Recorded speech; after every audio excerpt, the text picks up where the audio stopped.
otu nwa amadi aha ya bụ Maazị Onyedum akpọgo oku gbatara ya ọsọ enyemaka nye gọọmenti n'ogogo niile otu dịgasị iche iche nakwa ndị aka ji akụ na steeti a nakwa n'ebe ndị ọzọ ka ha gbatara ọsọ enyemaka site n'ịbịa tụkọta ego ka e wee napụta ndụ nwunye ya bụ onye nwere nsogbu akụrụ akpọrọ kidney transplant. Onye ọla ya bụ Ngozi Obileri bịara wee gba nwoke ahụ ajụjụ ma wetara ya akụkọ a. Maazị Onyedum onye ya na nwunye ya yi wee bịa ABS bụ Chika onye gbara afọ 34 kwuru na o bidoro inwe nsogbu mgbe ọ tụchara ime nke abụọ nke mere eji wee mee nyocha dị iche iche wee chọpụta na o nwere ọya nke akpọrọ kidney failure nke mere o ji mụọ nwa na-akaghị aka.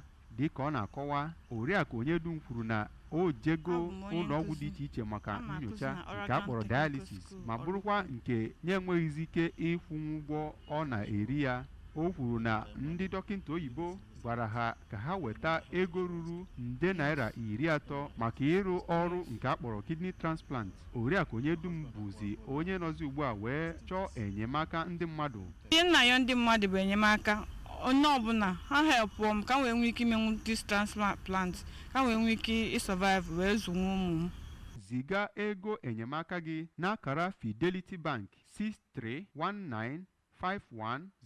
6319510750. Aha ya bụ akaụntụ bụ Chika Henrietta Chukwu.